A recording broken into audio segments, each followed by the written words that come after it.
Welcome back. Going into the second half here of Drop Frames. Guys, I played the PSVR, and it's just kind of like every other VR that I've played. Like, Okay, so here's what I really want to know. okay.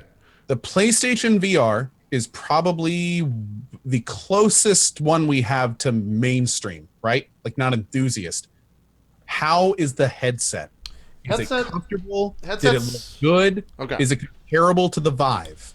Headset, I think, is the most comfortable headset I've worn. Really? It fits. So the Vive has the headband, right? And it goes like a headband down the center and around the back. The PSVR rests at the top of your head. Like right here is where all of the weight goes. And it fits really weird. It feels really weird at first, but the more that you wear it, you can do, I don't know if this is going to show up on camera, but you can move this headset in and out. Oh, cool. And so it's really easy to, put the headset on, pull that all the way out, adjust it, and then pull it in, and it fits perfectly. It feels great on your head. And then the back here makes it so you can extend that. You press this button, extend it that way, and it goes longer at that point. And so it's really easy to put on. You just go like this, put it on like that, and then you're good to go. Like the headset's on. So how does it feel around your eyes and stuff? Does it block out all the light? Do what? Does it block out all the light around your eyes? So here's the other thing: is all of this is like, let me see if I can get it closer. Is like a rubber, very soft material, and it fits flush against your face, and it doesn't feel like anything is pushing up against it. So it blocks out everything. It actually blocks out more than the Vive, in the sense that with the Vive you could see small little bits of light coming from the bottom. This is flush against your face. It has even ones that go around your nose to block out all of the light, and it fits really, really good. And this is Thumper you're playing, right? This is Thumper that I'm playing in VR. Yeah. Yeah. Okay. Yeah. And so with that said, I think the headset's the most comfortable one. It's the easiest one to put on. It's got this thing here in the back that will tighten the inside of this on the back of your head. So if you need it a little bit tighter, you can tighten that. And then you just loosen it by pulling on it again. I never took this off. And granted, this is with 3 hours or so of the headset. So I haven't used too much of it yet. I want to use more of it, but I haven't yet. The actual fidelity of the headset is not as good as the Vive. It wasn't going to be, just because of the specs and the fact that the actual headset's 400, where the Vive is like 600, I think. Maybe 700. I forget the price point. But yeah, for the entry level VR, even though it's just still $400, I think it's great. I think it's a perfectly fine headset. The big thing with this, and the reason I call it entry level, is because we could feasibly see this in a bundle with a PlayStation Pro. Yes. In that case, when you're talking about spending an extra couple $100 to get a VR headset with your Pro instead of 400 plus for the thing alone, Yeah. like that's when I think that VR could really pick up. But so, okay, it sounds relatively positive about what you said. What were the negatives and how were the games? The actual negatives of the headset, like I don't really have anyone. The Vive is a motherfucker to set up, right? Like it's a nightmare. Well, it's not a nightmare, but you got to get some way to mount. Yeah, you got to get a screwdriver. You got to mount these two sensors somewhere in the corners. You got to get stands for those if you want to go that route. Then you have to go and install that stuff, and that's not so much. The PSVR, you connect a bunch of cables. It's got a breakout box that the HDMI goes into. HDMI goes out of that. You plug that in.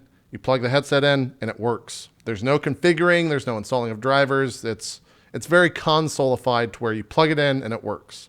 Now, just to be clear, though, it's like the Rift, where it does not allow you to stand up and walk around, correct? They do have They have. I guess the buzzword for that is room scale VR. I think they do have room scale VR with the Move controllers. So, the PSVR bundle came with 2 Move controllers. I haven't used them yet because I couldn't get them to charge on the night, and I basically took the thing out of the box and hooked it up. So I haven't used them just yet, but they do have, I think, room scale VR of some sense. There's a game on, what is this called? On PlayStation Worlds, which is kind of their like Wii Sports for VR, that is a heist or something like that, which I didn't play, but a lot of people said that's one of the best ones. I want to jump into that sometime this week. This is Thumper, which is a game that came out on PC that a lot of people have played without VR. Yeah, can you tell us about this game? Because I'm trying to watch it. I'm not really even sure what you're doing. I like the game. The game is basically a rhythm game. You're holding X to break through that stuff, and the little beetle thing kind of like jumps down. You press A, or you press X rather to, I say A because I'm thinking Xbox controller, not a PlayStation controller. You press X on the little beats on the floor, and that'll like jump over them. And then when you slide into the wall, and I didn't get very far, granted this is from the demo disc, but like here you press A, hold it down, and then slide into the wall using left or right. And then there's bosses, which I think is what I'm coming up to. There's another slide. The beginning levels are pretty basic. I think eventually it becomes like 4 or 5 lanes, and it gets harder in that sense by just adding more. For me, the hardest part, it took a long time for me to understand that you want to slide into those walls rather than slide away to those walls. You think of it more as drifting and not grinding. I was thinking of it as grinding, and it took my fucking stupid brain a very long time to get used to that. Like so much so that I was like, I'm actually going to stop playing this because I can't see chat, but I can feel chat's hatred toward my inability. Well, everything in your nature says, like every racing game ever, don't hit the wall. Yeah. And this is like, turn your ass to the wall and grind. And I was like, all right, here it comes. I need to press left. Press left on this wall. Here comes the wall. I press right and die. It's like, God damn it. I told myself that I wasn't going to do this. So that was my only like frustration with the game. But this, what you're seeing here, is obviously not representative at all of what it's like wearing the VR headset, because my head's not moving much, but when it does, like you're actually like you're in that space. And it's so hard to describe VR to people that have never worn a headset, but like you're in that space. All of those little vine thingies are in 3D, so as they come closer to you, they are literally coming closer to you. Towards the end of this demo, you'll see there is like let's see if I can get it to pop up. Is this it? Oh yeah, here it is. So this freaked me the fuck out right here. When you get towards the end of this, the level kind of like ends, and you're just looking around, and then this giant 3D in the space that you're in face pops up at the end, and it really fucking terrified me because it felt like a giant face was popping up in front of me, and it's scary as shit. It's pretty one-to-one and moving around too. I should note real as well. quick though, what did VR add to this game?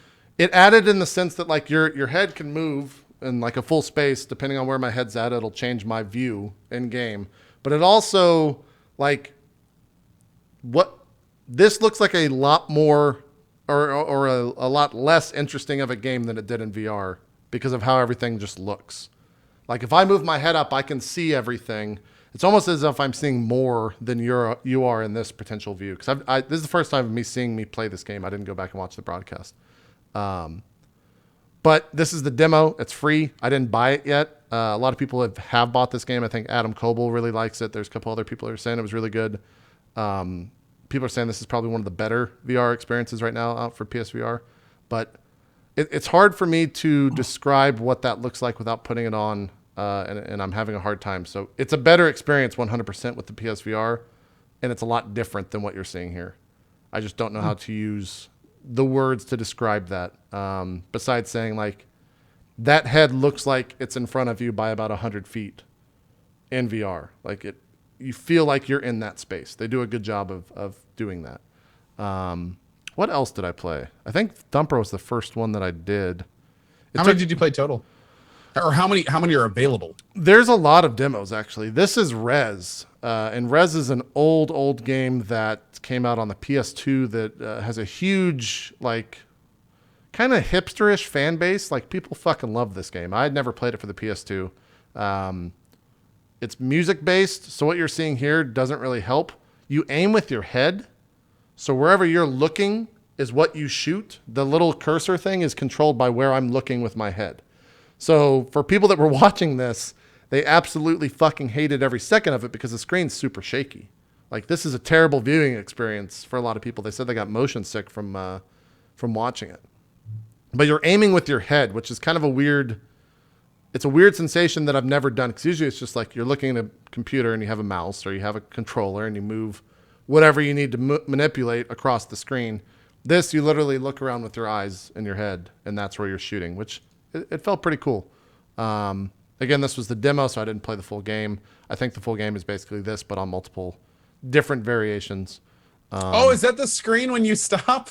Yeah, but that's what they see. For me, it's closer. Like, I don't see the edges of that, so to speak. It kind of it goes around, which is a little bit weird. Quick side note before you continue. How hard was it to stream this? Not hard at all. Like in terms of tech and setting it up.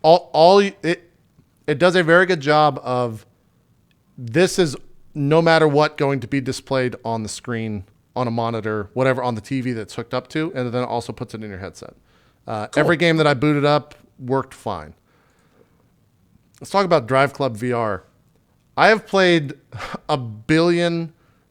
I've done 20, 25, 30 plus hours in VR. Never had any sense of being sick. I've never had any sense of like, oh God, this is making my stomach uneasy. Then I played Drive Club VR, and I finally got the first sense of like, that doesn't feel very good. And I have no idea what was causing it. It might have been the idea that you can put where you want the camera at the beginning of the race, but it's also like the cars just didn't. I was doing a poor job of driving. The cars didn't feel like, it felt like I was on ice skates. I was all over the fucking road nonstop. You can see me here actually having to take it off because I was getting a little bit motion sickness.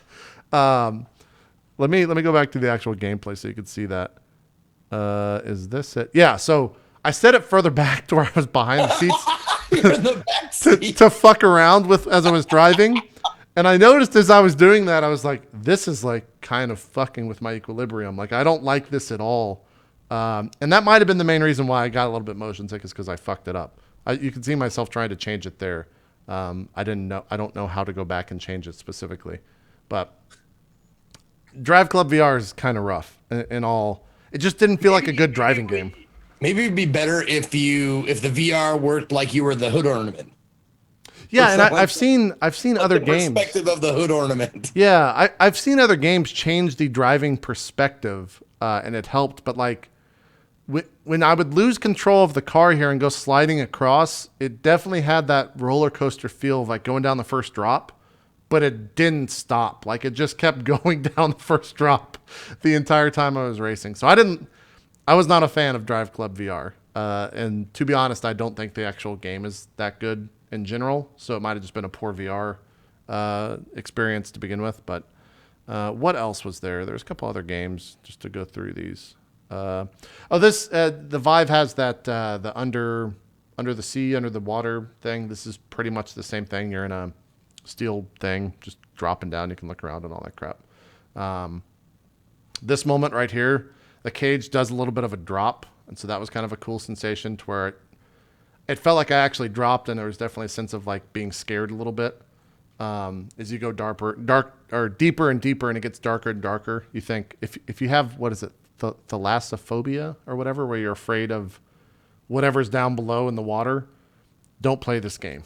Because I don't have thalassophobia, or however the fuck you pronounce that.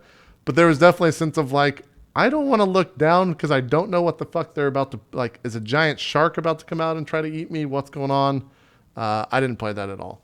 There was 2 other demos that I didn't check out. This was like the coral reef one. This is cool too. This is when it gets dark, your headset basically becomes like a light. So as you're looking around, it lights up the space. What else was there? It does this every time you come out of a game. It confirms your position in the room, which kind of got a little bit annoying because I would take the headset and like read chat, and then I'd have to put it back on and confirm the position, but it wasn't the worst thing. What is this? Oh, that's like the different demos. I only did demos. I didn't play a full game. This is a weird Double Fine like puzzle game that I wasn't a fan of at all. It had like weird indie music and fucking nonsense, and you have to like manipulate this, and I just had weird music and nonsense. Well, it's a very like passive VR experience, I guess, if I had to explain it. Like you're manipulating this and clicking things on this screen with your controller, like using the thumbsticks. I don't know. I wasn't too interested by it. Apparently, it looked bad on stream too, according to the chat. This is Eve Valkyrie, which I had never played the Vive for. This is fucking awesome. It was about 30 seconds long in the demo, which was really upsetting, but it felt really good. And it That actually looks awesome. I want to play the Vive version of this to get a better resolution and to just have better everything, FPS, all that stuff. Because it was really cool once I actually started fighting. Let me get into some of the fights right here. It was like 4 or 5 minutes long, though. Yeah, there's the purchase screen already. Yeah, so like this is the fighting stuff. And like you look around with your head, and like if there's it's like if you're in a fucking plane. If there's a guy behind you, you can turn around, see the guy flying behind you, and then turn your ship around and start going after him.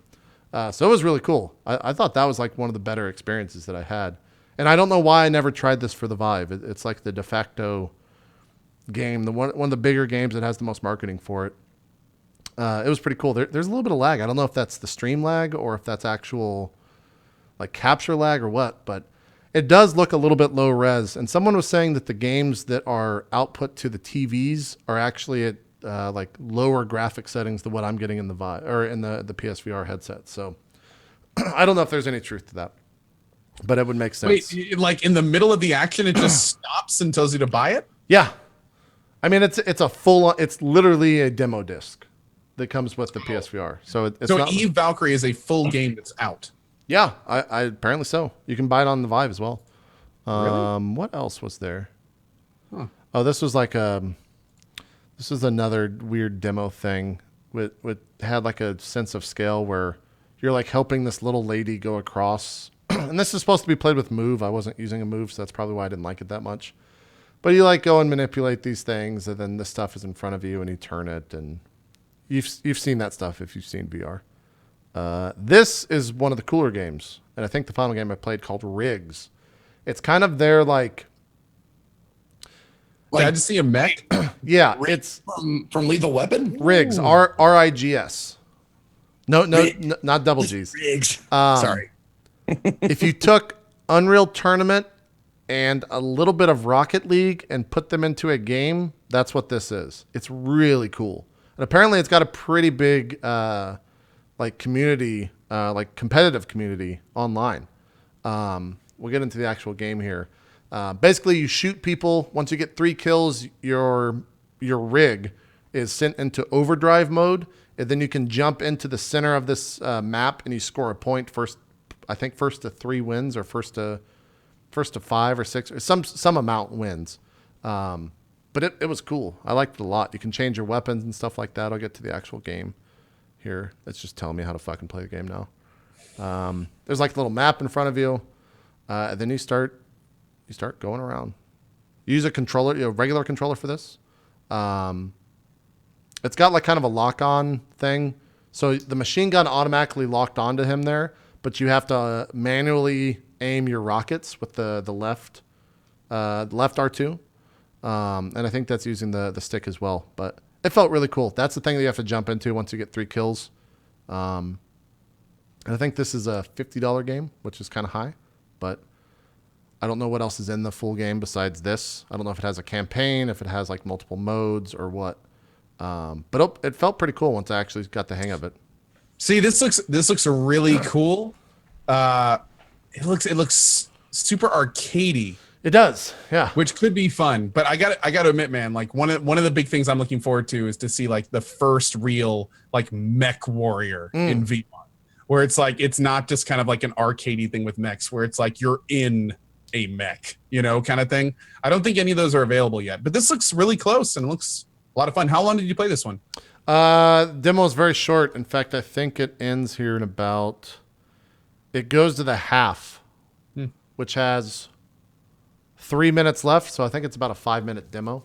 This is one of the games I might actually pick up because people are saying like there's a pretty big community and it's become kind of one of the better games for PSVR. Oh, Chad is saying Armored Core VR, be still my heart. Yeah. That would be so amazing. That'd be great. The Armored Core is the old like huge like console controllers, like everything like that shit. Armored Core, well, it had that. There were actually, I think there were console versions that had that. Like you could go to like skating rinks and play. But Armored Core was like the really fast, like mecha, straight up Japanese style, awesome game. There was like six plus of them. They were so much fun, man. They were so much. They were like really quick mechs. It wasn't like Mech Warrior, like big lumbering hunks of steel. It was like real fast boosters and thrusters all over the bodies kind of thing. It was really fun. Oh, Steel Battalion. Whoops, I was thinking of Steel Battalion. Sorry. Yeah, that's the one that came out for 360 with the giant giant controllers and stuff for it. This is Harmonix Music VR. It's basically a visualization program. Like you click on things and then it puts some sort of it's playing this really fucking awful music, just like not even. Monster Cat's gotten a lot good. It's like or a lot better. Monster Cat is like 2 years ago is like 1,000 times better than what I was listening to here. So that should maybe put some perspective in for at least you two. And then it's like buy our full game, and that was the extent that I played VR. So about 3 hours. But I want to jump into a lot more. I've also got my other PC set up now, so I want to jump into some other VR games like Onward, which is apparently one of the best VR games out right now. It's basically like a modern, I don't want to say modern military shooter, but you're in like modern daytime military world, like somewhere over in fucking Afghanistan or the Middle East somewhere. And it's a full on VR, like 4v4 Counter-Strike style type game that apparently has figured out a really good control scheme for moving around. And I think both Lyric and Scoots swear by it. So I want to jump into that and see what it's all about. Because I like VR games, it turns out. I forgot how much I enjoyed them. Playing the PSVR stuff kind of rebooted that feeling of, man, I really like VR stuff. So I want to jump into more of that. Is Rift still, or is the Vive still the king for you? I think in terms of hardware, yes. I don't know necessarily in terms of games because I haven't played that many games on PSVR yet. There's a Do you wear your glasses with your Vive? Yep. And the PlayStation VR? Yep. No problems on either one. I don't really have any issues with it. Someone was saying, it might have been Brad Shoemaker from Giant Bomb was saying, or maybe Dan Reichert. They were saying that you can get prescription lenses for like the Rift, the Vive, and the PSVR, so that you don't have to wear glasses at all. It's like prescription little lenses that fit into the actual headset, which I'd be interested in getting. Whoa. Yeah. Okay. I don't know how expensive those are. I have like 2 sets of contacts like ready for when I get my VR room set up because I was having so much issues with my Vive and my glasses. Really? Things weren't clear to you? Is that? Well, I remember I could never get my Vive. The game that I played was Solus Project on my Vive, and I could never get to a point where text was completely legible. It always had a little blur to it that was driving me crazy. I did the adjustments. I popped the things off the side and adjusted it. Did the thing behind I tried everything I could.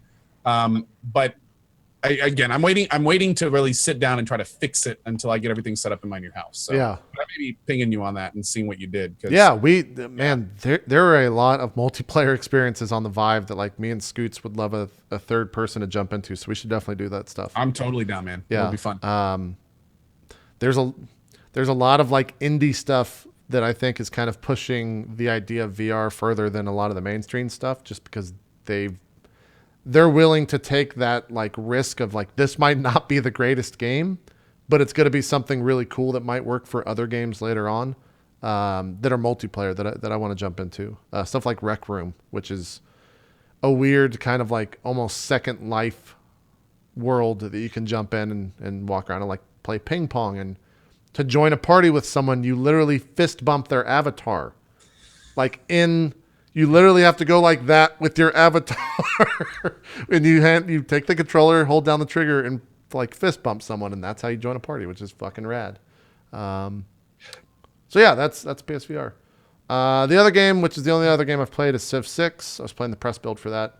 And it's a Civ game. A lot of people super excited about Civ, man. It is, yeah. I think that is... It's one of the few games that... It has a I mean, it has a community on Twitch. Don't get me wrong, but it doesn't have a super huge. This is one of the few games that I think people would rather play than watch. And maybe not few games, but I feel like it just doesn't have that big of a presence on Twitch. Maybe it will this weekend. I'm not sure. People might have just not known it was out and it wasn't up there in the top games list, so people didn't know.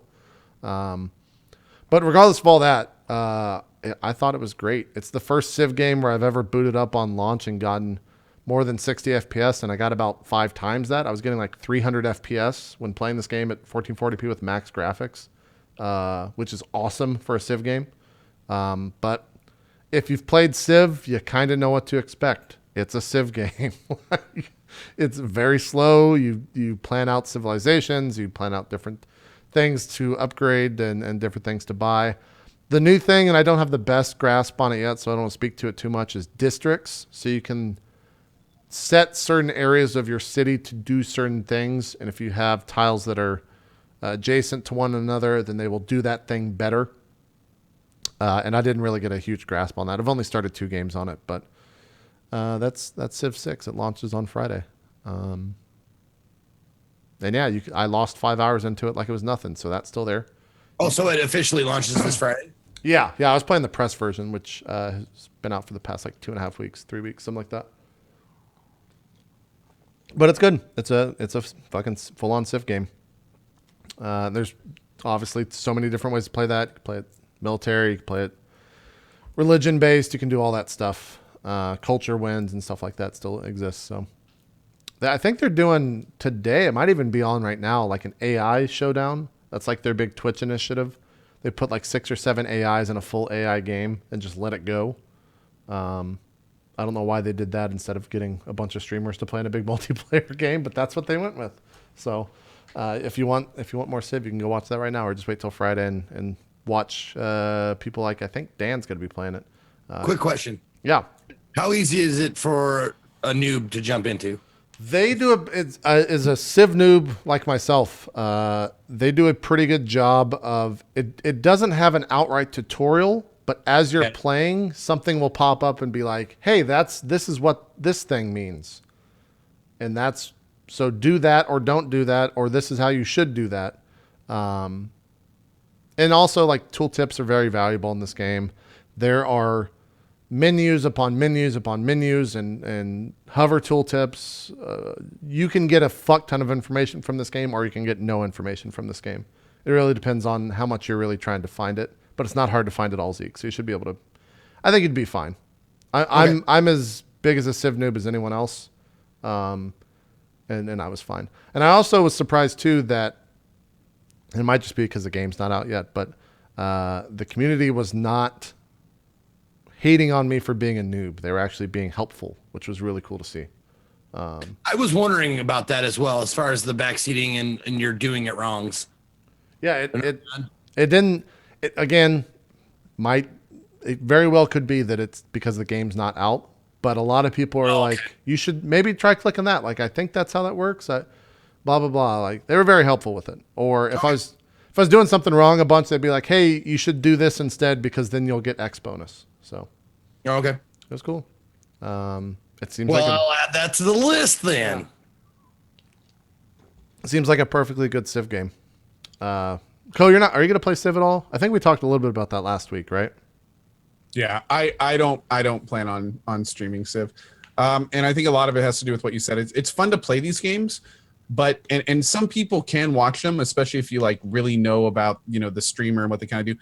But in terms of like new viewers and it's really tough with a game like this because strategy and stuff is very rarely done in moves. It's done over lots of moves long term. Sure. So unless A, you've been watching from the beginning of the campaign, or B, you have a lot of time to sit down and figure out what the streamer is doing so you can understand their strategy, it's not the easiest thing to just jump in and jump out of. And because of that, I think a lot of Twitch viewers are kind of not super jazzed about it, at least the ones I've talked to. So, I mean, Civ games are always fun. I used to play the absolute hell out of them all the way back from the very first one. Yeah. But in terms of streaming it, I actually tried streaming Beyond Earth. I did like an 8-hour thing back in the day, And by the time I got to hour 6, like I learned from that actually to never do sponsored streams for games that I've not played before for long periods of time. Because by hour 6, I was just like, dude, this is hard. Whoa, Like this is getting rough. And it got to the point in my chat where I was just basically spending the entire stream over and over explaining to people what I was doing, what I had already done, what my plans are. Like it changed the viewer streamer relationship in terms of streaming for me personally. So I was not a huge fan of it. Weirdly enough, I didn't get that vibe in Stellaris, which is the most recent 4X that I streamed. That's the space one, right? But what's up? That's the space one, right? That's the space one. Yeah. But it could have been because that was a little bit quicker and you could kind of like zoom out to the map and see real quick and easy where people were, which you can't really do in Civ unless you know what you're looking for, at least from what I've seen. So again, I mean, it's different stories for different folks. And I know that some streamers build their channels off games like this and more power to them. But for someone that like generalizes what's on their channel, it becomes a little bit difficult to stream it. Yeah. Yeah. For me. Yeah, totally makes sense. People are saying that Zeke might have the same reaction to this as he did to Total War. I feel like Total War is a little bit more of an active game, whereas this one is you know, it's turn-based, kind of like what Zeke was saying he was into. You don't get that panic though. Yeah, it is turn-based, and even the combat is turn-based. Yep. So you never get to a point where you're like, oh shit, so much stuff is going on, and I don't know what, like that is gone from this game. And I got that a lot in Warhammer when I played it too. So that sounds perfect. On the flip side, Zeke, with this game, you have to be thinking multiple turns in advance. This game is much more like long-term strategy, and everything can turn around on you. Hours and hours of work can disappear in a turn. I kind of feel like they've addressed that somewhat to where the difficulty that I was playing on, which I think is normal, aka Prince, was a little bit more forgiving in that regard. But definitely on harder difficulties, like Ko said, you have to have a plan for that shit. Otherwise, someone that you might go to war with might be getting ready to approach their like specialty unit of a specific era. And you have no units that can counter that until a later era, and then they just fucking destroy you because you weren't aware that could be a thing. So, I think they did a pretty good job though of balancing that for the most part on the easier difficulties or the basic difficulty. So, we'll see. I'm just excited that a fucking Civ game, a new Civ game on a new engine has come out and it isn't a disaster performance-wise. Like, that is really nice to see that I was getting like fucking 300 plus FPS on the game at max graphics, which is very rare for Civ games. I remember Civ V launched and I got like 30 FPS and the game would like crash constantly. I think I had one crash during the entire time I was playing it. And that wasn't even the final auto saves are still pretty good, right? Yeah, it saves, I think every turn. There's also manual saves and all that stuff. But yeah, I think every turn is an auto save, so I didn't lose any progress. Zeke, you dick. But yeah. I will not put up with this. Up with this, I will not put. Seems like a perfectly good game. I don't think I played anything else. Let me just look before we move on. Well, I mean, honestly, like the Civ game seems like a perfect game to play on iOS, like my iPad. And to be fair, that art style that they went with, I could see them somehow porting that to like an iPad. I mean, XCOM looks great like on the iPad. It looks and it runs well. It looks great. I would love to take this around and travel and play it for sure. Yeah, they very easily could port that to a mobile platform, just like they did with XCOM. And it would probably run fine. So, Zeke, what else have you been playing? Just real quick, I see Total Biscuit talking about his numbers in chat. You can't. Total Biscuit's an entirely different beast when it comes for numbers. Seriously, he could be playing solitaire to 20K viewers. So that's true. Not the best indicator of numbers on Twitch. That's true. But yeah. Zeke, what else you've been touching? You got Total Warhammer, Stardew. I played Grim Dawn. I do like that. Yeah, Aurelian's brother was talking to me about this when I was at his fight this weekend. He said it was pretty good. What are your thoughts on it? Grim Dawn really it scratches a Diablo itch. If you're a Diablo fan, it'll scratch your itch for you if you've been waiting for something like it. Okay. I honestly want to keep playing it, but I've got so many that I've got to get to. But I this is a game that I could definitely see myself playing for hours upon hours because it's got the same kind of feel as Diablo. Like basically, there are many different classes you can play and all this kind of stuff. There's constant things you can be doing. I had 4 quests going all at one time. The graphics are great. The voiceovers are they're average. They're not like the best, but they're good. There's quite a bit of reading to do, which is what reading in a Diablo. I just want to see bigger numbers. Do I get bigger numbers?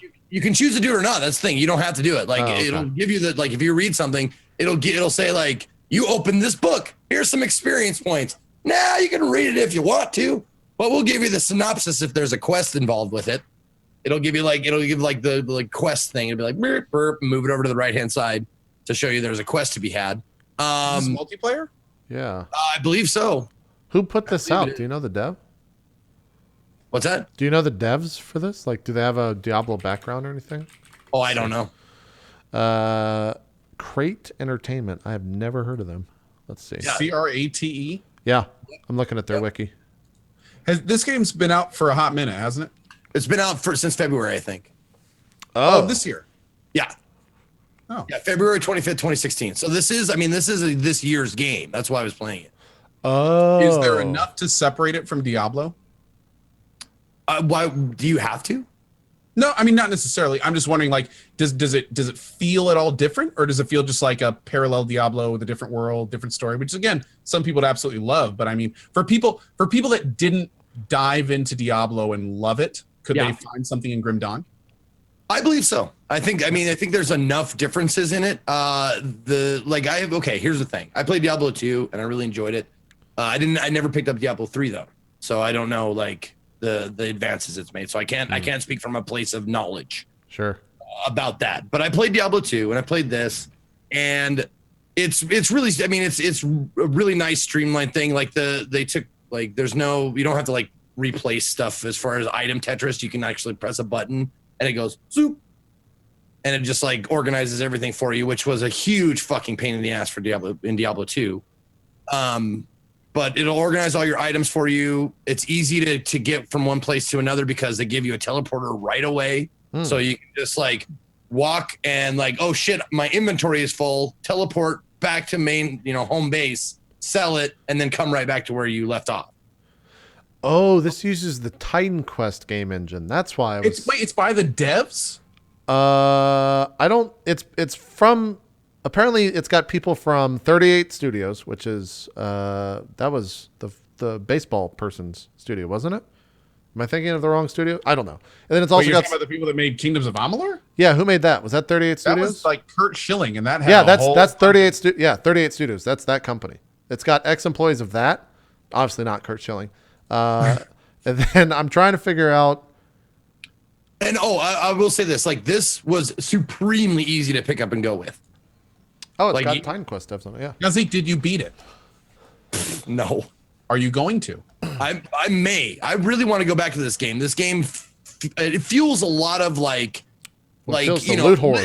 It's those little gratifications. Look, we know you played Destiny, Zeke. We know what fucking itch that's scratching.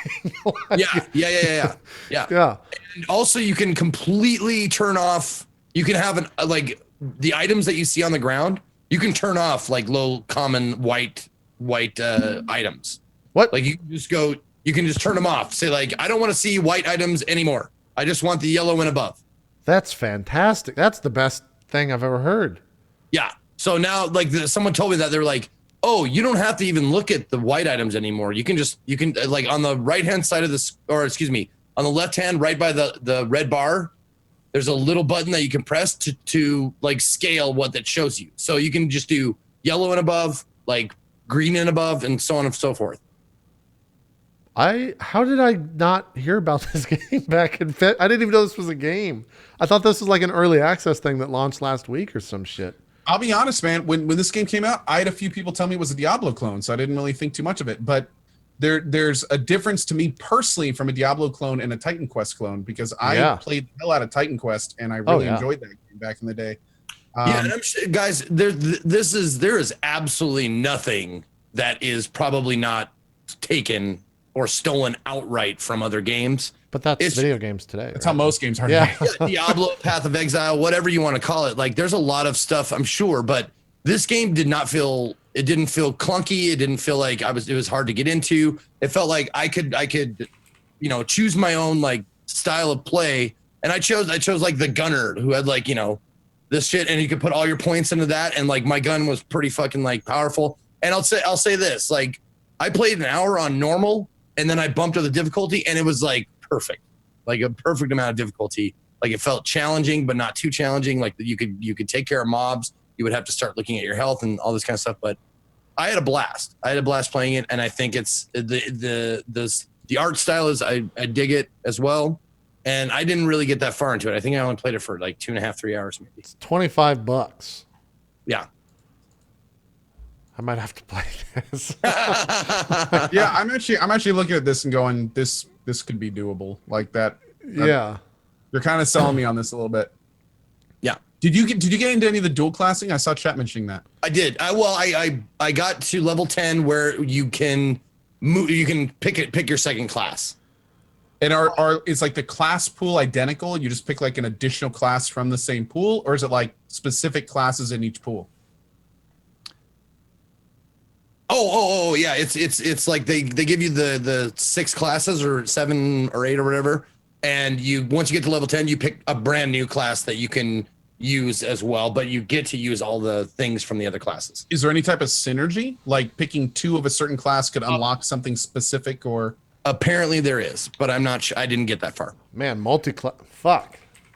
It's even cool, JP. It's even got the old school like Diablo 1, like you're going to put a point into this and try it out, and then maybe 3 points into that to make it better. Yep.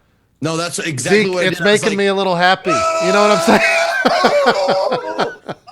Did someone open the Ark of the Covenant? Sorry, Daniel just tweeted that. I was like, that's fucking terrifying. Sorry. This looks pretty good, man. But yeah, it's a lot of fun. And you can definitely, I could definitely see myself sinking a lot of hours into it for sure. Well, I just bought it, so thanks. Yeah, I might have to. I don't even know if I might not even stream. I've been thinking to myself after a lot of streams, it's like, I just want a game that I can fuck around in, that's kind of like RPG light, that maybe has some sort of a story, that's not an annoying thing to tide me over till I get to Final Fantasy 15. And this seems like it might be that game. Final Fantasy 15. Dude, wow, that map's huge. Holy shit. Is it? I assume it's optimized, right? It doesn't look like it's that much of a fucking graphics hog, right, Zeke? No. Cool. No, I got it on all the highest ultra settings, and I got a 980 Ti, and it runs just fine. Are there quests like kill X amount of mobs? Like, what is the questing system? Yes, there are. I haven't got the X amount of mobs, but it's kill these 3 leader peoples in like this one land. So you go and like kill this mini boss, and then kill this mini boss, and then kill this mini boss, and then come back and turn it in.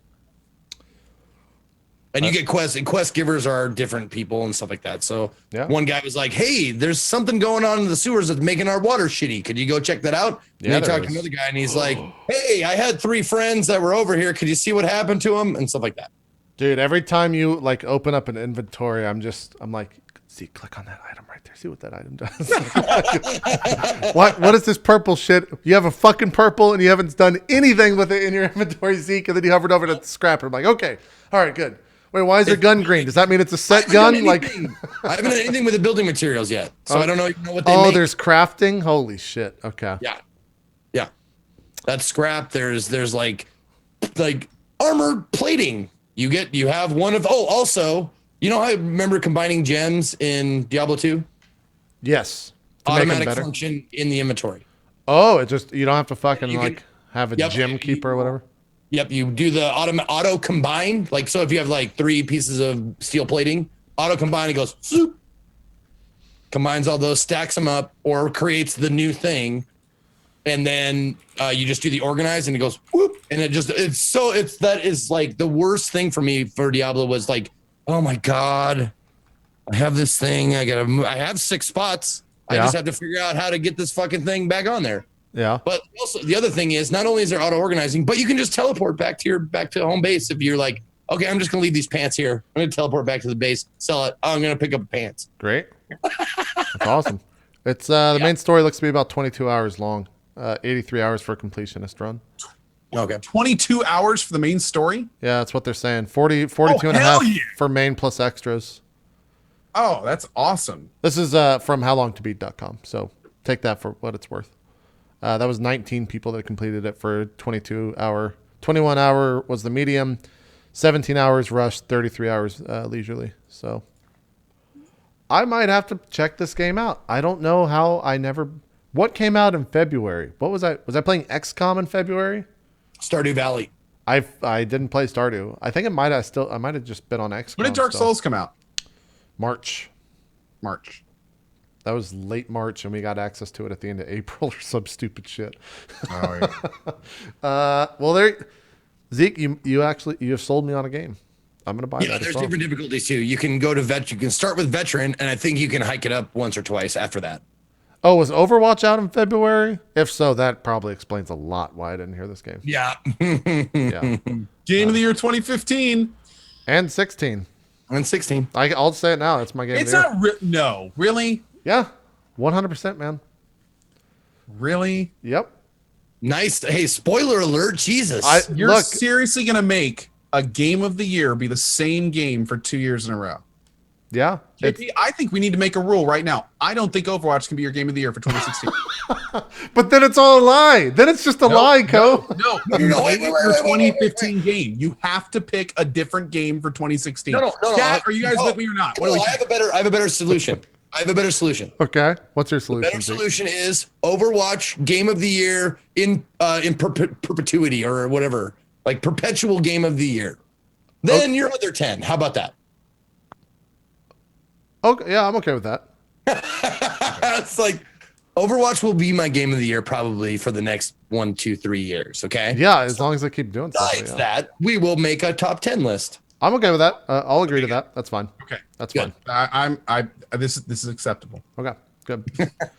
Yeah, I was thinking when we started sending emails and I started booking flights and all that stuff for the Game of the Year show. I was like, well, it's gonna be easy. Like Overwatch is number 1. I was like, what's number 2? it's I don't know. That game for whatever reason Because then at least you'll have a struggle for number 1. Yeah, it'll actually be a decision. It won't just yeah. I agree. Yeah. I thought I was done with that game, man, and I thought I would never touch it again after season 2 started. And then Dude, you have said multiple times I am done. It's because I'll go to stream. Seriously, dude, your Overwatch is your heroin. It is 100%. It's that thing where it's like, okay, I'm quitting. I'm done. And the worst part is later, you're like, I relapsed a bit. The worst part is it actually like He comes back to OA saying like, I've been away for a while, guys. I'm sorry. No, it's not that. I literally turn into a different person when I play Overwatch. The stream is completely different, so it is literally my drug. It's like a drug that I ingest. Because I thought I was done, and there was nothing that I wanted to stream like last week because I think I was waiting for Battlefield. And I want to pay $5 to play it. Blah blah blah. Let's play some Overwatch.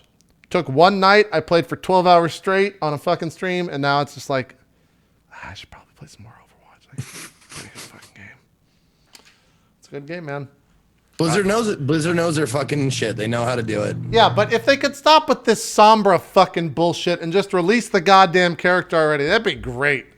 I've never seen a community get upset at a fucking company teasing something because they just are tired of being teased the entire time.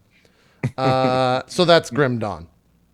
Grim Dawn. I don't know how I turned that into Overwatch talk. And then I have one more that I played. What's that? Abzu. I bought this and never played it. Sell me on it. I actually played through Abzu. Did you beat it? I did. It's like. Did you get to the end? I completed it. Yes, I completed the thing. You completed it? It is honestly, I would say in the top one or top 2 or 3 games that has been the most immersive games I've ever played. Really? Yeah. Like being immersed in a reality, in a game reality. Huh. This is one of the I don't know. Like I don't want to say number 1 or number 2 because I like can't like I'd have to go through like my log You'd of have to games. think about it. Yeah. Exactly. Think about it but I can honestly say like this is one of the most immersive games that I've ever played in my entire life. And it is I love games that just throw you in. Don't say anything, just throw you in. You just start. You start the game and it's not difficult to pick up or get the mechanics of the game. You understand it immediately and then the rest is up to you. How long did it take you to play? I want to say like 3.5, 4 hours. Okay. That's a pretty long time. I thought it was 2 or 3. Maybe it was. I don't know. Let me see. Oh, well, I got it right fucking in front of me, idiot. 2 hours? Really?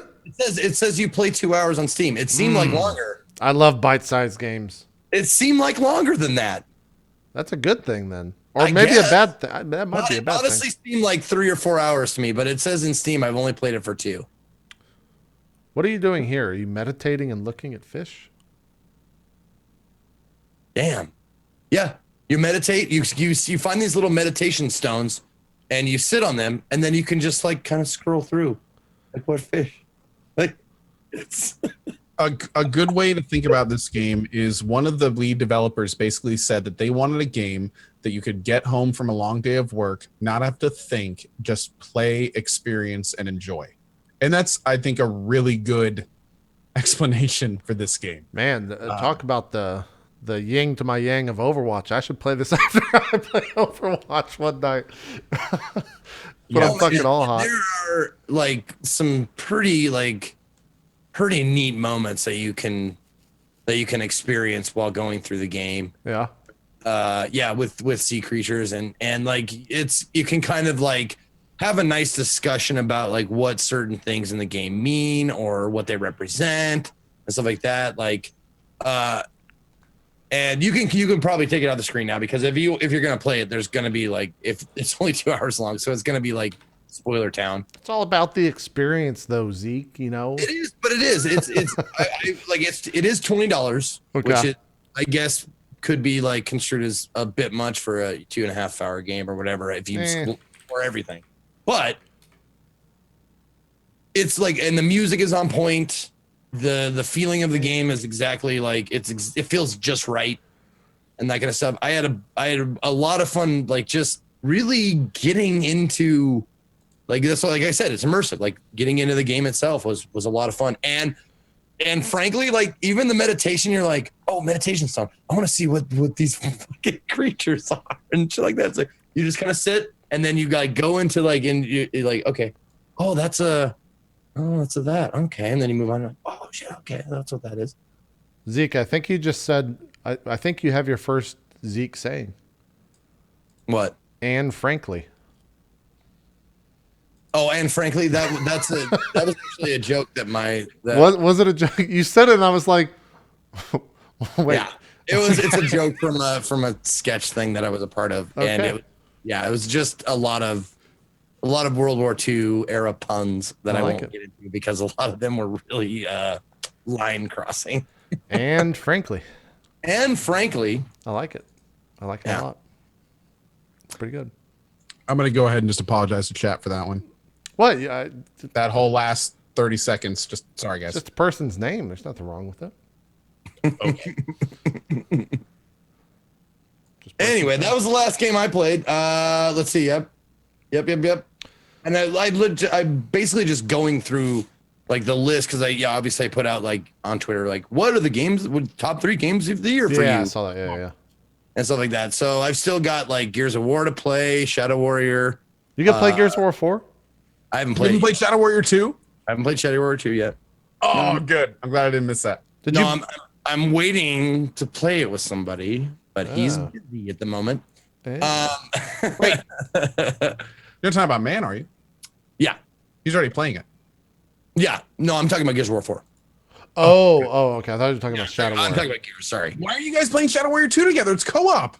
It is, yeah. Hey, he played it. He played the first one by himself. Is why he was playing the second one by himself. Very stickler like that. Man, I understand, because if I played through like a Halo by myself, like I would want to stick to that theme. Like, no, I cannot play this co-op until I beat it by myself. It's true. I get that. I play them both solo. I feel them. I gotta say, dude, I think Shadow Warrior 2 is gonna be a game that you're really gonna fall in love with. Like, it's real good. It does have your humor in it. Looking forward to playing a game that I've amongst a game like genre that I never ever play, but Forza Horizon 3. I'm looking forward to checking that out because I never play driving games ever. Car games. Are you don't like simulation driving games? You don't like those, right? See, or I've never dove into them, I guess. Oh, Forza Horizon 3 has a really good sense of speed, and it toes the line very, very well between being a arcade driver and a simulation driver. So I thought it was a fantastic game. My one issue with it is that it didn't run that well, but apparently they've put in some patches and it runs a lot better. Well, I've heard a lot of people, like a lot of different people, like I want to say like 4 or 5 people on Twitter said like Forza Horizon 3 is on the list. Yeah.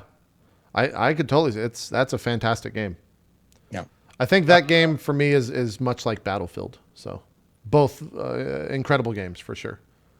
By the way, I just want to say this because I've been trying to, guys, if you pre-order Dishonored 2, you can play it a day early. It's happening. I've heard if you're a streamer, you can play even earlier. Yeah, it's already happening though. So it's becoming pre-order things now. It's becoming. That's always been around. The play earlier for pre-ordering. That's nothing new. I can't think of a game. When was the last time a game did it? Battlefield. That was, you bought into it. Yeah. It's different. Oh, you're talking about. Well, what was that massive fiasco?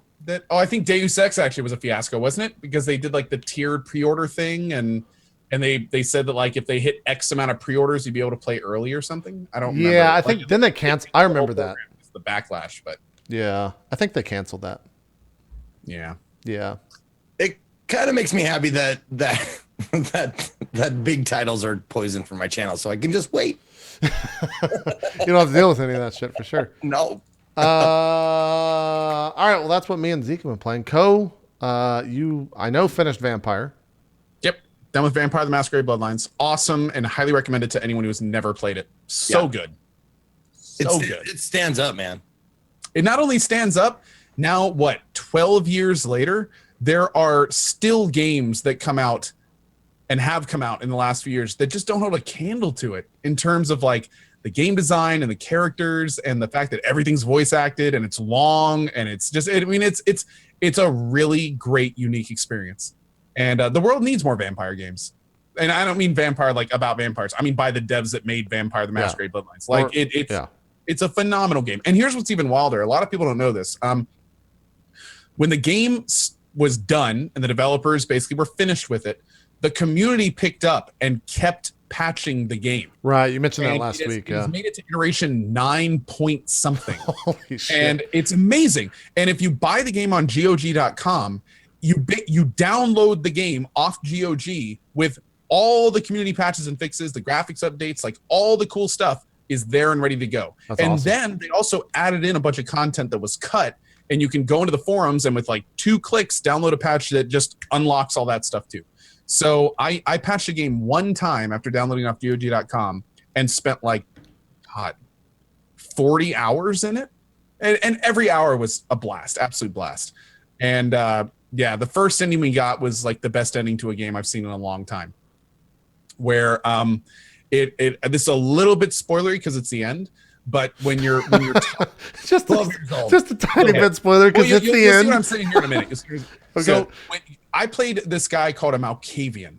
Right. And what's crazy about a Malkavian is when they were turned into vampires, something went amiss with their ritual, and it drives them crazy. And they basically see fragments of the future, but it's all muddled and confusing, and they talk weird, and the whole game is weird. It's just like off the wall, crazy and weird. And what's hilarious is when you're talking to the last guy in the game, you're going through the dialogue options and everything is going normal. And then like at one point your character is like, you know what? We just need to dance it out. And if you select that option, the guy you're talking to turns into a werewolf and starts dancing. Your only prompt in the game becomes dance. Music starts playing and you two dance it out while the credits roll.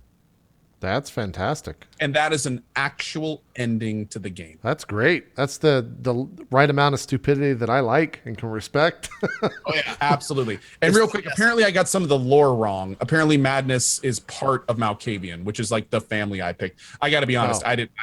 I was trying to piece together. I'm not a vampire like lore guy. I only know what I know from Vampire the Masquerade Bloodline, and I thought I pieced it together with that. Yeah. So apparently I was wrong. But hey, that's okay. That's, you know, the Vampire franchise is, and this is actually kind of cool. It's all based on like tabletop lore. Like there's actual the old vampire game, yeah. And there's this huge community that not only still plays the game, but while I was playing Vampire, the people that own the tabletop IP found out I was playing and stopped by. And they like gave me all these free game. Oh, you too, Zeke? They gave me all these free game manuals and stuff, and they're That's like awesome. still actively developing the world. It was very cool of them. Did Wait, hold on, Co. Does this mean anything to you?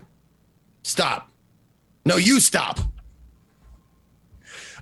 I when I played Vampire the first time, I had no idea about that stop sign. And for those that don't know, your character is so crazy that he can get in an argument with a stop sign. Like a straight up argument, multi-tiered dialogue with a stop sign. Nice. About like, yeah, it's awesome. It was so much fun. Is Vampire the game that has the LARPing rule set into it, where you can do like the political LARP? Is this? Do you know? Is that maybe chat will know? I know vampire players that when I lived in Missoula, which is another town in Montana. Sure. I knew vampire LARPers. Okay. Yeah. Yeah, because they're super into it, and there's a nerd tier system. Yeah. Where it's, how deep do you want to go? Okay, that's chat's in. Yeah. Okay. Yeah. So do sense. you wear fangs when you're not LARPing? Well, Yeah. It's Yeah. like I know that's a line. yeah. Sorry to cut. I was just making sure that was the same universe that I was aware of to tie it all in together. Go. Anything else on the vampire front? Nothing. No, the only thing that I've been trying to stress, and I stress this the entire playthrough, there's a lot of new folks that have never heard of Vampire. If you are an RPG fan, do yourself a favor and get this game. Yeah, because there hasn't been anything like it for 12 years, and you will very quickly realize how special of an experience it is when, about 15, 20 minutes in the game. Keep in mind, it's a 12-year-old game. It was one of the first Source Engine games, so you got to give it a little bit of love on that alone. But that being said, there's very rarely games made with that much care put into the world, the rules, the systems, the characters. It's an experience, and any RPG fan should check it out. Yeah. Fantastic. And then he started Dead Space 1, which is the best Dead Space. No one, there's not actual, that's a definitive fact. Dead Space 1 is the best Dead Space. How'd you like it after actually putting your mind to it? Because it's been, like you said, quite some time. I have put 2 of my morning streams. I put about 8 hours into it so far, and I'm continuing it tomorrow morning. I'm making a push to finish it tomorrow. Dead Space 1. I am planning on playing 2 and 3, and I may have a co-op partner for 3. I don't know yet. But I gotta say this: the first thing that really stuck out to me about this game, I could play this game today and think it was a decent current game. It is astounding to me how well this game has held up over time. It is just as fun as I remember. I did have to do some weird tweaks to turn your goddamn gun, Co. Shoot the. Oh my god. Wait, what is that? Is that like your scare thing? for your? Yes. Oh, okay. We'll get into that for a second. About the game. The game's awesome. Having a huge blast with it. I had to do some wonkiness with the mouse, but overall, great experience. Having a good time with it. The thing you just saw is we have an event on the channel called Nopetober, inspired by Dan's Gaming and Towley's stuff. And what we've done is my phenomenal coders have gone back, and when you tip my channel now, if you tip more than $20, you can pick an on-screen scare, and we have a bunch of them. We have like a clown, we have the zombie we have all these things. And what they do is they play a horrifically loud, scary sound, and they have an on-screen scare as well. So if you ever see that watching my Nopetober stuff, it is basically just like a tipping system kind of thing. It doesn't pop up on your screen, right? Just on the stream. No, it only pops up in OBS. Yeah, I started to say what that would I be get impressive. is horrifyingly loud sounds. There's also an independent top tipper sound. I don't sell out. But there's also a really horrifying top tipper sound that's extremely loud. That all ties into it. But. I like that the volume for that stuff is like it's not extremely loud. Like that's the level of volume for all the. It's extremely loud. It goes into my system settings, raises the sound temporarily, plays the sound. Yeah. After it physically turns my speakers up. Yeah. Barry's a magician, dude. He can do that. So I know, right? It's pretty crazy. It's pretty crazy. But yeah, going back to the game, it's been a lot of fun so far. I forgot how horror this game was. Oh yeah. Like the way that they structure everything is really jump scary. Like even from normal mobs jumping, terrifying, man. Really wild. Yeah. But a lot of fun. I've been having a blast with it. I'm like 8 hours in now, and I can't wait to finish it tomorrow. I'm making a big push, so should be fun. When did that game come out? 8 years ago, something like that. It's been a while. Let's see. Dead Space 1 was released October 14th, 2008. Damn. So it's been almost a decade. It's been 8 years. Yeah. Over 8 years. Still a great fucking game. It's fucking Not phenomenal. only a great game, it looks great. Like the graphics are damn nice. Like it's a great experience. Now you're obviously playing on PC. Did they get a graphics update from before? I don't know. I don't think so. I did play it on PC. I'm playing it on Steam right now. You can play it on Steam or Origin. I will say though that the mouse stuff was a hassle. Like if you try to play Dead Space 1, the port was not great. Oh. And it's if you're playing with a mouse and keyboard and you don't make any changes, not only do you have issues with tearing and stuff because there's some weird VSync issues that you have to do. I ended up having to disable. If I turned on VSync in the game, I got issues. If I disabled VSync in the game, I got issues. If I disabled VSync in the game but turned it on manually in the NVIDIA control panel, it worked fine. Weird. So there's a lot of little stuff like that with the port that made it weird. Also, you have to open up an INI and add in I had to copy a block of mouse settings that basically the Steam forum guys had come up with. And after that, it works pretty well. But the only issue is if you ever heard of mouse dead zones, which a dead zone with a mouse movement is if your mouse isn't accelerating at X, then it doesn't detect the input. Right. For people like me that like to make very minute changes with their aiming and stuff, it can be pretty annoying. But once you get used to it, it's totally playable, and I'm having a great time with it. Yeah. It plays great with controller, if I may just say that. Yeah. It does. Yeah. No, from what I've heard, it works perfect with controller. Yeah. But of course, real people don't use controllers, so it's important to know about the mouse changes. It's true. Yeah. Yeah, because some people, play. You know what? I tried. You know what? See, that's why I just look, Zeke. I'm not going to get into that briar patch. Zeke, that's why I just resort to cursing and putting in inflammatory words instead of actually being clever when I make comebacks. I just call him a name and move on. That's all you got to do. No, that got one of the best reactions during the roast was when I was just completely lying about Anna, and I said she plays CS:GO with a controller. Yeah. Oh! Yeah, I like that. That was good. This, by the way, one of my favorite parts of the game. The saving?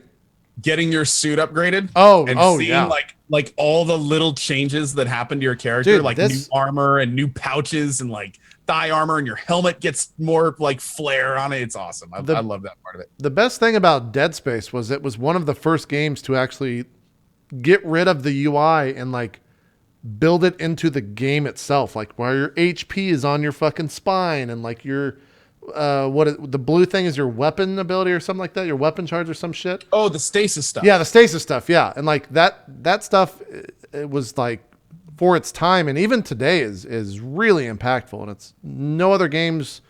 Some games have tried it, but they never did it as good as fucking Dead Space. What's funny is me and my buddies always used to joke when this game come out. It's like, oh man, the spine thing, that's so cool. You can check your health and stuff. And then they were like, but what if you were really that person? Is it already?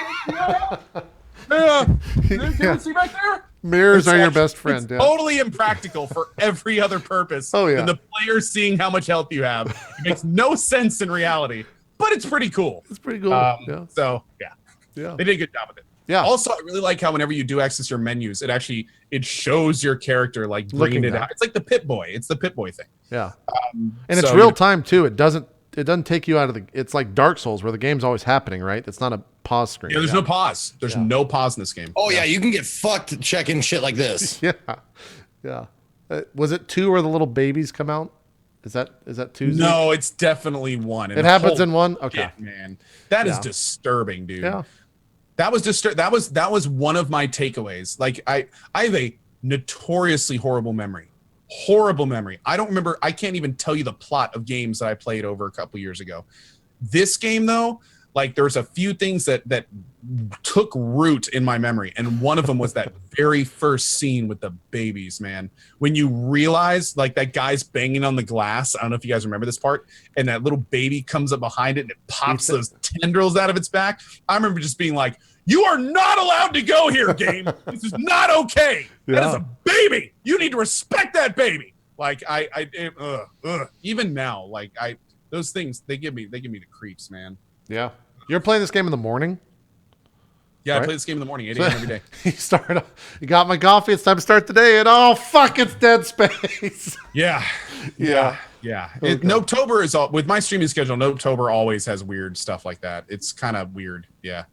Especially if you like have nightmares or something the night before. You get up and deal with shit like this.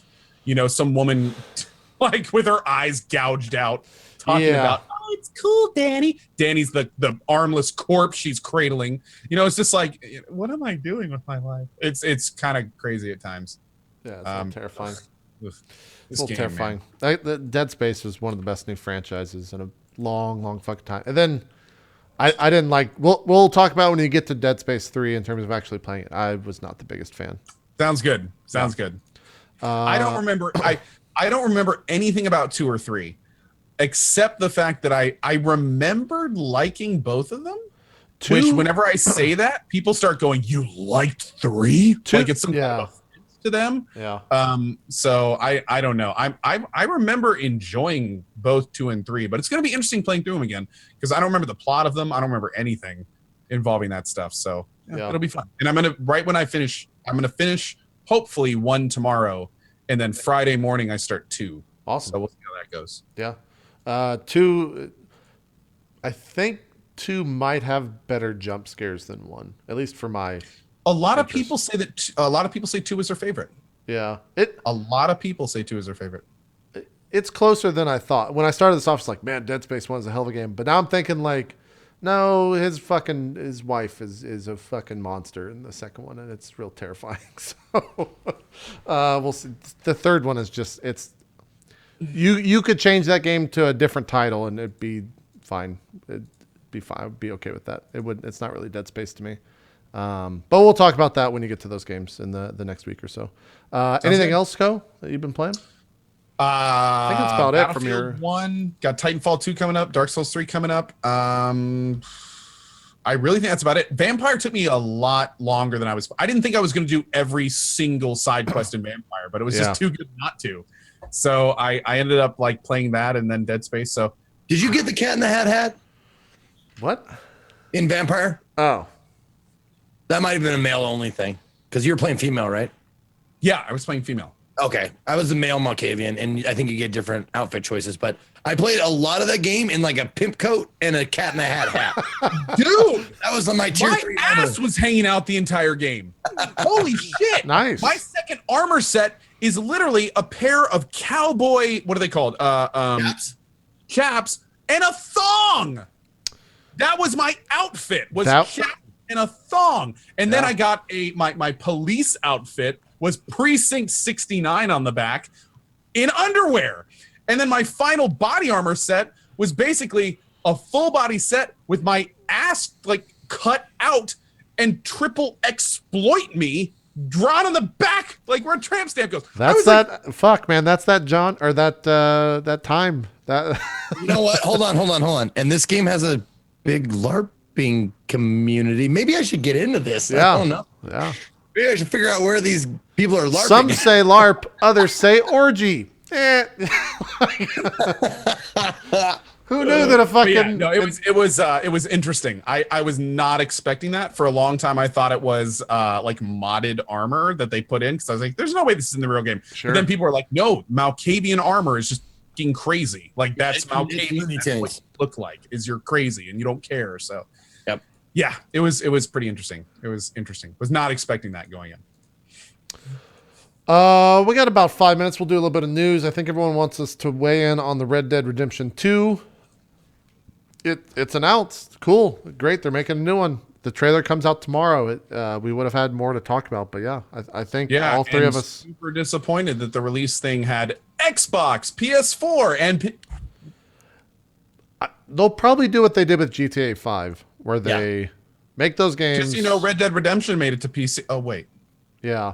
Well, it's true. I've played like an hour of one of those games. The beginning of Red Dead Redemption is very slow, but it gets good later on, towards the end. no, it doesn't. Cody, you didn't like it at all? I made it to Mexico and then lost interest. So do they all go together? Like Red Dead Revolver, Redemption, and now Red Dead 2? I don't know enough about Revolver to know if it has any connections to Red Dead Redemption. Chat will tell you in about 10 seconds for sure. There's so many people who love the Red Dead Redemption. Well, here's like I actually when Red Dead Redemption when RDR2 comes out, I'm going to try Red Dead Redemption again because too many people have told me that I have to finish the game. Apparently, I ended like right when it got good. When you get to Mexico is when it gets good. Yeah, so I'm gonna have to play the game again. But what I'm hoping, and I tweeted this out, I'm kind of super hoping that there's some like miracle where they release Red Dead Redemption remastered for PC before 2. I know I heard some one-off rumor back in the day and then just it completely disappeared, and then the RDR2 announcement came out, so I was like, this would be a perfect time to announce that. But I may try Red Dead Redemption again before 2 if 2 looks good enough. Yeah. Which we'll have to see. It's kind of weird because a lot of people were giving flack to the fact that it's called Red Dead, like it was Red Dead Revolver, and then it was Red Dead Redemption because your character was redeeming himself in some ways. Yeah. And then it was like Red Dead Redemption 2. Yeah. It's like, so wait, are we going to redeem ourselves again? Like a lot of people are giving the title flack, but kind of understandably, to be honest. It's kind of weird. Well, but then again, I don't know the ending, so maybe he doesn't redeem. I don't know. But awkward. Red With the Dead way that game ends, I don't know how you have a second one. Like, I guess there's a way they could. We'll see what happens in the trailer tomorrow. Do what? Not the first time I've heard that. And also, I wonder how they're going to show a trailer for Red Dead Redemption 2 without spoiling Red Dead Redemption 1. Unless it's just going to all be online stuff. I like that. Red Dead Revengeance. Red Dead Remembrance. Red Dead Retribution. That'd be great. There's so many other names they could have gone Why with. didn't they hire you guys? Yeah. They should have. Oh, people are saying it's a prequel. Oh. Okay. That's even weirder to call it 2 then. That makes it even worse. Yeah. That makes the title even worse if it's a prequel. Yeah. It should be like Red Dead. Re-prequel. That's the name. We named it. Let's call Rockstar. Re-prequel, yeah. How about just make up a new word? Red Dead Requel. Requel, yeah. Perfect. Yeah. We nailed it. Red Dead Rebirth. Rebirth. Oh, that actually would have been good on a lot of levels. I don't know. So wait, does that mean it's before Red Dead Revolver? I don't know. I don't even know what Red Dead Revolver is. In fact, I didn't even hear about that game until the RDR2 announcement. I didn't even know there was something before Red Dead Redemption. So Yeah. I don't know. no idea. That game, Red Dead RIP. game's ending is still fucking super memorable though. And I didn't even play it. I watched it on YouTube. Other news. Okay. Kind of cool news thing. And okay. Again, full disclosure, sponsored by the company that put this out. I know. But I have been wanting a company to do this for years since I've started streaming. And damn it if they didn't do it. If you go to Curse now, there's a chat room on your Curse server that is your Twitch chat. Anything you say in that chat room goes to your Twitch chat, and anything said in your Twitch chat goes to the Curse client. That's cool. For the first time, we can be like, use this chat client and don't miss anything in Twitch chat. It's no longer like a schism of your community. It's like it's in both places. And that's not a big deal to most of you, and that's totally fine. But for someone like me, I really didn't like the fact that whenever you use a Discord, a Curse, or any of that stuff, you were basically splitting your chat. You were saying some of you go chat here and some of you go chat here. Well, that's I would be talking about this regardless of whoever the first one to develop. It's cool for sure. Thankfully, it was the person I was sponsored by, which worked out great in my favor. But yeah, it's awesome to see that. So now you can just open up your phone and like you're in your Twitch chat, which is awesome for me because I like to do that when I'm offline. Yeah. But that's for me, that's big. For some people, it's kind of like, whatever. But for me, that's huge. And just to be perfectly clear, if Discord was the first to do this right now, I'd be talking about that right now. Like the fact that it's a one-stop shop, that's what gets me excited. Yeah. So And I don't know. I think that has something to do with the fact that Twitch bought Curse. I don't know if that's something that you could do with being, I'd be very surprised if Discord had something similar, because the only way they would get that is if Twitch said, hey, here's this stuff that we're using on our own platform. Please use it as our competitor. Like, I don't see a world where that would ever happen. So also, Curse, I don't even know if I have to say I'm sponsored by Curse anymore because Twitch owns Curse. Yeah, I don't know how that works. That's a weird thing. Is that something I even like? I don't know how. That's weird. I don't know. Hey, I'm sponsored by my boss. Yeah, it's a weird thing. I don't know. I thought you were going to talk about how Razer bought THX, because that's fucking kind of cool and weird. And I didn't think anyone could buy THX tomorrow. Oh, okay. I'm very interested to hear what Razer has to say. Razer, for those that don't know, Razer bought THX, which is a huge soundophile company, and tomorrow they're having a big announcement. A lot of people are assuming that it's about THX. We're not sure. I mean, I'm sponsored by Razer. I don't know. But yeah, it's going to be interesting to see what they say about this, because I got to be honest, some people were rubbed the wrong way by this. Like THX is a monolithic company that a lot of people grew up with, especially those into movies and stuff. So a lot of people are like, are they just buying this to disseminate the brand? Are they just, like what's the reasoning behind this? And I think we may find out tomorrow. Should be interesting. Cool. Now, THX is that company that you hear at the beginning of a movie, right? That goes, yeah, that was them. Yep. They haven't really done anything recently, because I think Dolby is Dolby a part of THX, or no? Dolby is its own thing, I think. No clue. Yeah, we're getting into unfamiliar territory for us. So very unfamiliar. We should just stop talking right now. So yeah, everything I know about THX I've already stated. What else is there? We talked about the Kespa stuff a little bit. It's not really a conversation for this type of show. People were saying the NX stuff was supposed to happen this week. The Nintendo stuff? Yeah, that they were either going to full on reveal it, or there was, because the investor meeting is next week. And so they're thinking that my understanding from what I've read is that they want to reveal everything before the investor meeting next week for Nintendo, so that they can go into that and talk about the NX and how it's going to be approached in a business sense. So I don't know. We'll see. We got 2 days left in the week, or I guess 1.5 because we're on Japanese time. Or no, we got 2 actually. It's probably dude, for me, they could call it like the new Zelda console, and I wouldn't give a shit. I'd just buy it. Cole, you can't say that. You can glue the game cartridge thing. You can't say that publicly, Cole. I don't care. I just want to play that new Zelda game. We're good. Yeah, it looks pretty good. I don't need to play Mario 11 or whatever they're on now, and whatever. I mean, I'll play a Mario 11. I'll check it out. Maybe not Cole, but I'll look at it. Mario Party 19. Oh God, I won't play that. Jesus. Watch Dogs 2 PC delayed November 29th. I saw that and I was like, wait, people care about Watch Dogs too? Like, that was the first thought that came to my mind. So I was like, all right. It's not memey enough, JP. I know. You gotta make it cooler for the younger audience. I guess. Oh, did you, Tyranny had a bunch of stuff hit on Monday, did you check any of that out? Uh-oh. I did. Okay. I saw Day 9 stream it. He did like 7 hours or something on Monday. Yeah. Looks interesting. I'm as you guys know, I'm super pumped for Tyranny. I've always been a big fan of Obsidian. So I saw Day 9 streaming it, but I didn't actually watch him because I didn't want any spoilers. But from what I've heard, like a lot of people are speaking very favorably of it. So, Combat looks cool, man. Obsidian art or CRPG. Yeah. I mean, that's more is better in this case. So yeah, I watched a good portion of it. It was the way that they do the world building is like you make decisions to build the world, and I think you've mentioned that. But actually seeing it in practice and seeing like the decisions that you chose take effect in the actual gameplay was really cool.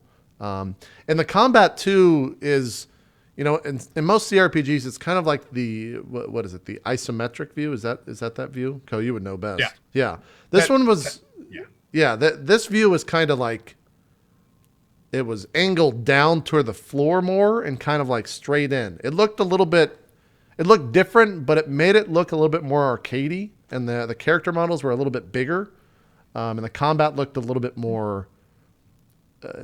I guess fluid is a word I would use. I don't know. Go watch the Day 9 VOD on it. That's cool. I haven't seen any of that stuff yet, so that's cool. It looked cool. That comes out like soon at the beginning of November, right? 10th, I think. I think so. Did we talk about Wasteland 3 last show? We talked about the Kickstarter meeting their goal, yeah. For like 3 million or some shit. Then we're caught up. I think that's it. Just going to see if there's any other big fucking announcements. I think right now the Rockstar game stuff is kind of stealing the headlines from everyone. Because when that was that teased on Friday morning? Like the internet went fucking crazy. Oh yeah, just like the red background or whatever. It's just a fucking tweet with a red background and a little like Horizon thing in yellow, and the internet lost it. I love that. I love how hype that, like, because I would do the same thing if it were a title that I was like, if something like was teased like BioShock wise, like that franchise, you'd freak out. Like I would be like, fucking hell. Yeah, correct. I do the same thing, but then I look at like something like Red Dead. I'm like, I don't give a fuck about that series, so I can totally hate on these fools. Yeah, dude. The day after the Red Dead Redemption thing was like that entire morning, every minute to 3 minutes, like, hey, Code, did you see the RDR thing? Hey, Code, did you see the RDR thing? Hey, did you see Rockstar's Twitter? I'm getting PTSD, Code, stop. I hate when that shit happens. I hate that stuff so much. I'm just, guys, I keep reading previews after previews of this fucking game and seeing screenshots like this, and I'm getting excited for a Final Fantasy, and I don't want to be let down. I don't want to be hurt. That's Final Fantasy? That's Final Fantasy 15, and I don't want to be hurt, Co. I don't want to fucking be hurt. I played it. It's not bad. But like, I can tell you, I had an hour to play it. I played it for 20 minutes, and I played it enough to where I went, you know what? I'm going to like this game. And I put the controller down, and I said, no more. Yeah. So they put a Polygon and a bunch of other people have put out like preview stuff. They played the first 15 hours. I guess a bunch of the game press already have access to the game in full. So I will say this: there's one big thing I'm not liking at all about what I'm hearing about Final Fantasy 15. What's that? And that is they've reversed the semi-open world part of it to where the beginning, like half of the game, is somewhat open world, and then once you get to a certain point in the main story, like it locks you into a pretty much direct route to the end of the game. That'll suck. And I'm okay with the opposite of that. I don't mind if the first half of the game is locked in and then it opens up so you can play your end game. And they did that with 13, though. You know, they did that with a couple of Final Fantasies actually. But this one is, I'm a little bit worried about that. As long as they make it like super clear that you're entering that part of the game, that's cool. But if they just spring it on you, that could be kind of unfortunate. Especially because they're saying there's 200 hours of gameplay in this game. 200 hours. That is insane. I'm jaded as fuck, and everyone knows that. But whenever a company says that, I'm like, so there's probably like 100, like 120. I know, right? I know, but then you have to ask yourself, like, what if they're actually saying that? And it's Square, so there's, I mean, I put a good 120 hours in a Final Fantasy VII. They could do it, but it's like, what are those hours? Like, and I'm in the same boat. It's like, is it going to be 100 quality hours and then another 100 of just like random grinding for arbitrary shit? Or is this going to be like 200 hours of content? But we'll see. I'm hoping the game holds me. Same here, man. That'd be amazing these days. Especially. The thing I'll that's... hold you, Go. Oh, shit. I'll hold you. Oh, God. You need something to hold you. I'll do it. Thanks, buddy. To hold something. You'll always be verified in my eyes. Brought it back. Made it through the entire show. Yeah. It's rough. My one thing, and then we'll end the show with Final Fantasy is, and I've said this before, I hope to God that game's not 200 hours because it comes out on the 28th and I leave on the 5th for a fucking vacation. So I got to beat that. I got to do maybe sleep 4 or 5 hours each day and beat that game before I go. Because otherwise I go on a vacation and then we have Drop Frames and then we have Game of the Year and then we've got Court of Swords and then it's Christmas. So like I won't be able to touch. That's on November 5th? What? When is it you're leaving? December 5th. Oh, okay. Hey, JP's viewers, December 5th if you need some place to be. There you go. How you guys doing? Go check them out. Good to see you. I got a link I could give you. You do. See you then. We can even promote that in a sec. But yeah, I won't be able to play a game from like the 5th through the 18th. Damn, 2 weeks? Yeah, because I go on the trip for a week. I come back that Monday. We start doing load in for Drop Frames. Oh, that's right. And then we start doing Then we start doing load in for Court of Swords as well. So basically, I hope I don't get super into Final Fantasy. Take a 2-week break and then I don't want to finish it because that's happened to me with so many fucking games. I'd be so upset if that occurred for a game that I'm this excited for. Let's do some shout outs though and get out of here because I want to go watch the debate in 45 minutes. Then I think I'm going to play some Grim Dawn because Zeke kind of sold me on that. So it's a good game, man. I hope you like it because it might be. I don't know if it's going to be challenging enough for you. It might be, but I can just bump the difficulty up. Yeah, sure. Yeah. Obviously, Diablo games are better when you're killing a lot of monsters instead of slowly killing one monster. So. Oh yeah, you get a lot of mobs for sure. Okay, good, great. I just want to decimate an entire thing of mobs, and I'll be that. Oh yeah, you'll have fun then. Great, fantastic. Zeke, do some shout outs. Wait, there's debates on tonight? Yeah, the final debate, man. You get to see how America's going to finally die tonight in 45 minutes.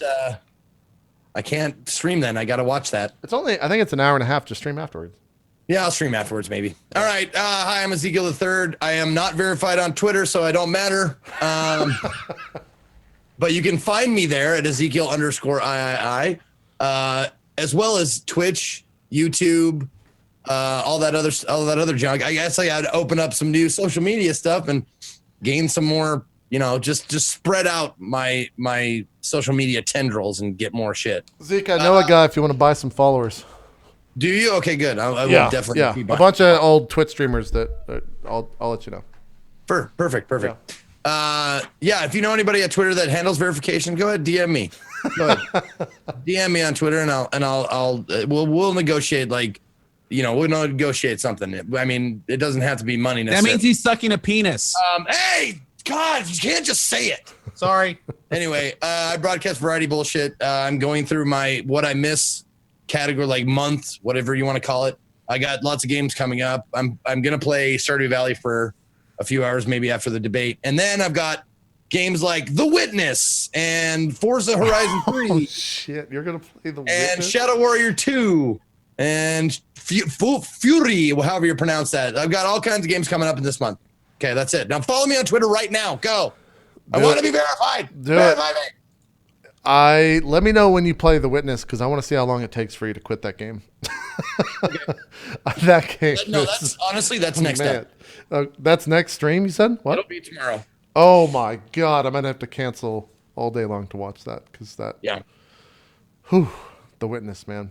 Maybe you'll really get it. Maybe you'll maybe you're like the idiot savant of The Witness or something. And you'll just understand everything that happens in that game. We'll see.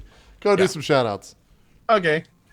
Hi, everyone. As always, a big thank you to JP and Zeke. It's been a lot of fun. I got to be honest. I love having guests on this show, but it's always just a great time to have a no-guest show, just hanging out and talking for a few hours. It's a lot of fun.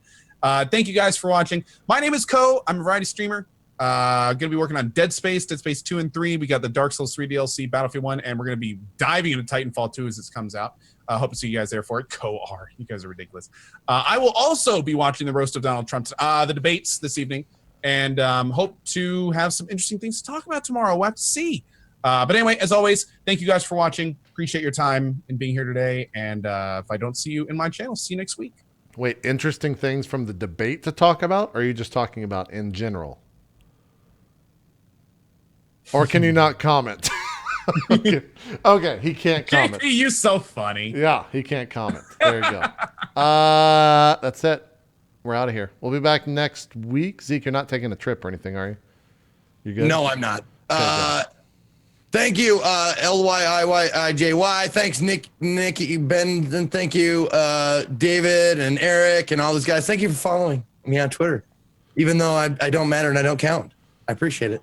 Is that what they did? Twitter respond? Are you like? Did Twitter respond and say you don't matter and you don't count? Is that what they? No, it's honestly they give you a thing that says. I had it up on it was my profile pic earlier today. Oh, was my response from Twitter, and it said my response from Twitter was, "Oh shit! It doesn't go in my media if I just put it as my profile pic. It doesn't go into my media."